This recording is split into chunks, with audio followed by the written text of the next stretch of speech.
Hello everybody, welcome to the Daily Sip. My name is Oliver. My mission is to bring you closer to organic Japanese green tea, and today what we are actually going to talk about is charcoal. So maybe you can see the black stick in this water.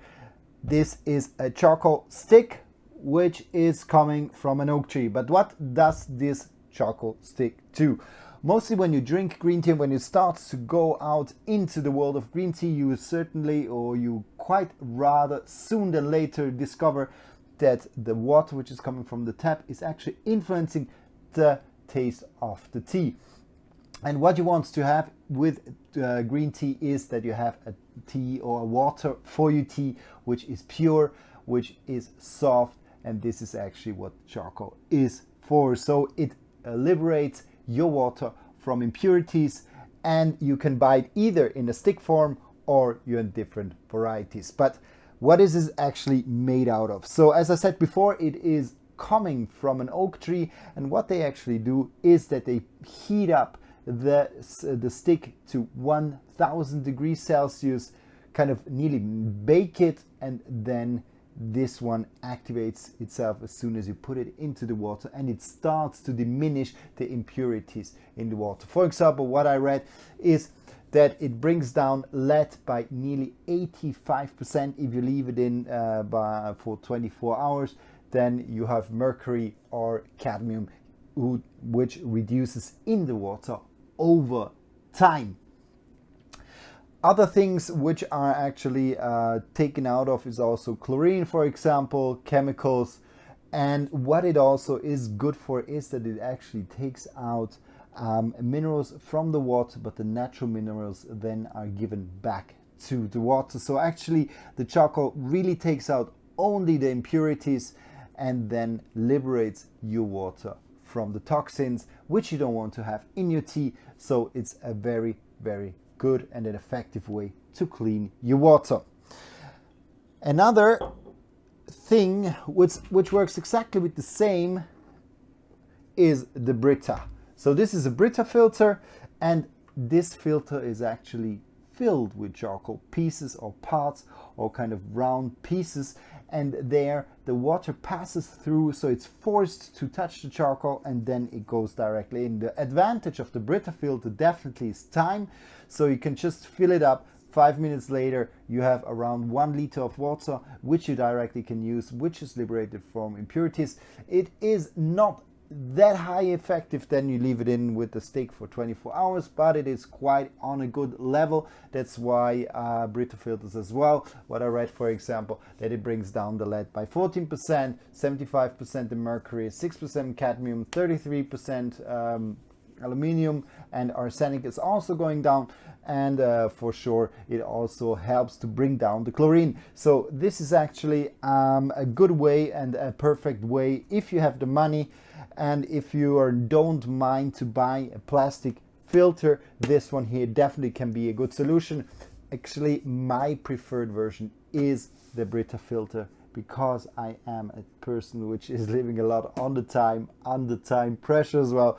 So I definitely prefer the more convenient way of a Brita filter, and it is really sad that the Brita filter is absolutely a good way to just clean your water. But I was curious actually to find out a little bit more about the effect of a charcoal stick to the water. So what I did is that I had one where I filled up one thermos only with the charcoal water and one just with tap water. And I want to go into a little bit so to see what is the difference and how is the taste actually different when I use just tap water or this charcoal filtered water. Well, you can see beautiful Swiss cross on my thermos. So now you know I'm a very proud Swiss citizen. Good. So not important for this video, my citizenship, but today is also the first day I have from Hario. I just received these 2 glass cuses, so you have a little bit more visibility today on the brewing itself. So I'm just gonna fill my 2 kyusu with the same tea. Oops, doing it a little bit on the side. What I'm using today is the Asanoka Sencha from Mr. Hanta. This is the tea coming from the region of Kirishima, so in the south of Japan. And just taking the 2 last stickers away, and then we're gonna dive directly into the tea brewing. So first, this is the unfiltered.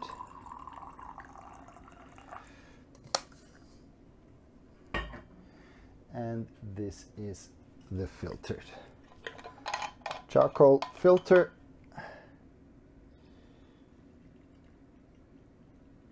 Well, I guess I have it on the same level. More or less, yes. Okay, good. So we're gonna leave this in just for some more seconds, because this is a Fukamushi style tea, which is a deep steamed tea. And you really can see what is beautiful is that you can see the opening of the leaves slowly, smaller pieces floating a little bit on the top. Fukamushi, a really fine tea, no big leaves. And then we are already ready to pour this. Good. So we have here the unfiltered. And here we have, oh no, this is the unfiltered, and here we have the filtered. Okay, we start with this one here. First time.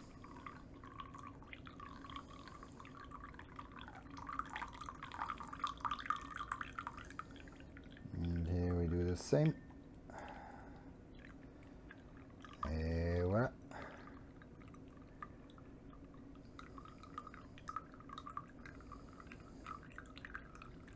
So you see with the Fukamushi, the water passes through slower. Therefore it's more important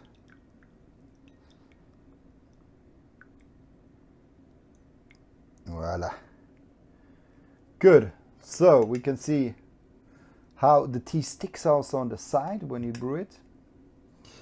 And very important is, what did I do my job right? No water, so this is very good. Here, still a little bit in. So good. Now let's go to the tea water. So let's have a look at the tea water already.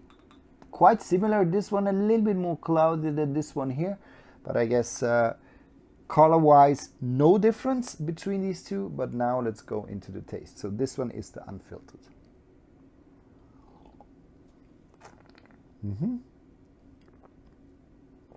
A good sweet taste. There's a little bit of a flat taste in the middle, but it then directly goes into then a little bit more of a savory part, kind of a sweet corn mixed with a little bit of a savory taste profile. So quite a good tea. Even with the unfiltered water, it seems that this tea has quite a beautiful way of showing itself. So in the middle I was missing a little bit the taste, but at the beginning quite a sweet florally note, quite sweet in the beginning, a little bit of fruitiness, I have a little bit of mango, I have a little bit of papaya, then in the middle a little bit sweet, and in the end I have more of the sweet corn and I have more of the savory taste profile. Now the filtered one, let's see.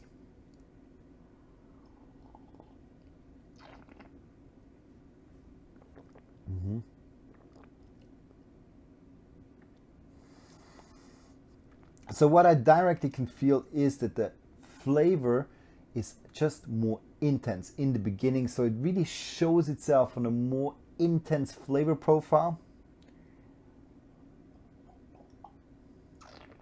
The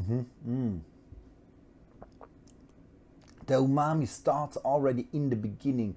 Very flavorful, very savory, fruity. And there's even a little small tingling, so it kind of, due to the fact that it is less strong, kind of loaded with also toxins, but I don't even think it's only the toxins. It's just, it seems that this water is just more, there's also more kind of magnesium. There's a little bit more of minerals in the water itself, and they dim down the taste of the tea, Meanwhile, the filtered water really liberates the taste. This is so important for green tea, especially Japanese green tea. Here you have so many fine, kind of very broad, complex taste profiles, which you can fully enjoy when you have just a water that is not very much loaded or not heavy and quite liberated from the negative parts of it.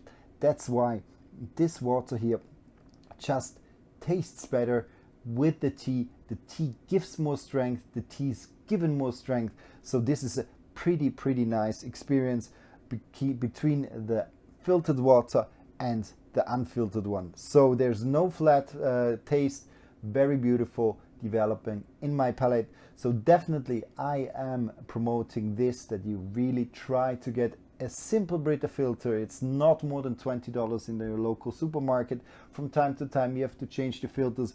Normally a stick like this one here, it keeps from 4 to 6 months.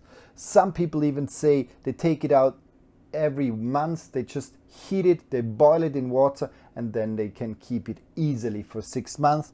So this is definitely a good way to do. If you don't want to have a stick and don't want to wait and refill the water, a Brita filter does absolutely the job very well. Now I want to see how the second brewing is. I'm very curious.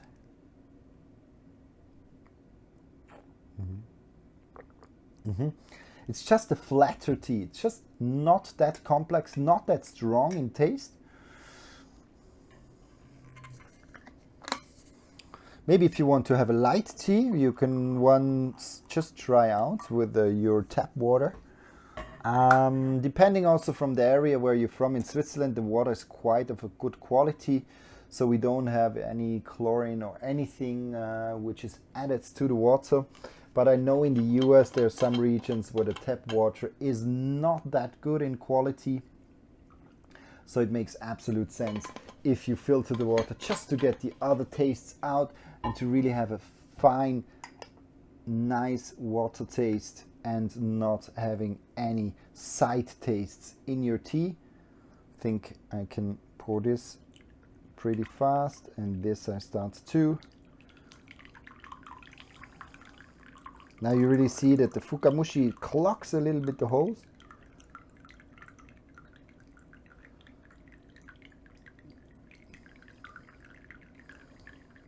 Just have to be a little bit more patient.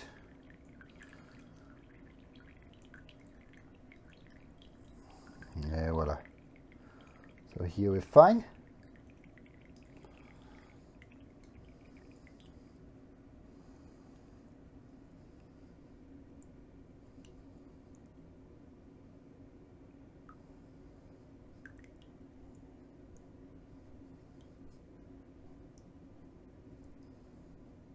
Just takes a little bit more time.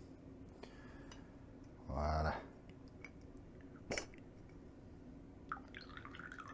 Much better. Good.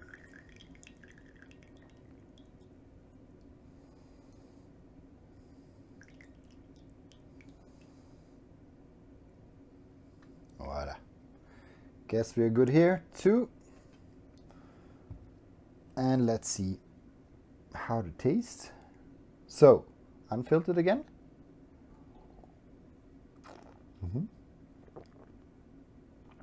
Now the tea has a little bit more of richness, but still there's kind of this, it nearly seems like there's a clock, kind of something dimming down the tea. And here.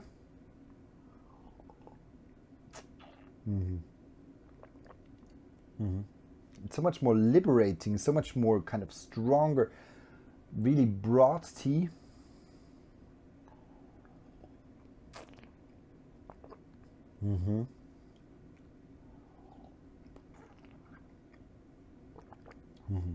It's just much more flavorful, this one here.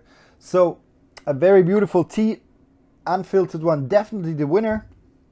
So if you ever have the chance to just try this out also for yourself in your house, maybe you know already that your water doesn't taste that great. You can also use mineral water from the bottle directly. It's not as sustainable than taking it from the tap and just filtering it, but it's also an option. But definitely, if you have the chance to filter it and not using the tap water, even in Switzerland where we have actually good water, the influence on the water, the influence on the tea taste finally is quite impressive. So I hope you like this one here. Thanks a lot for watching, and I wish you a great day, and I guess I see you tomorrow. Bye bye.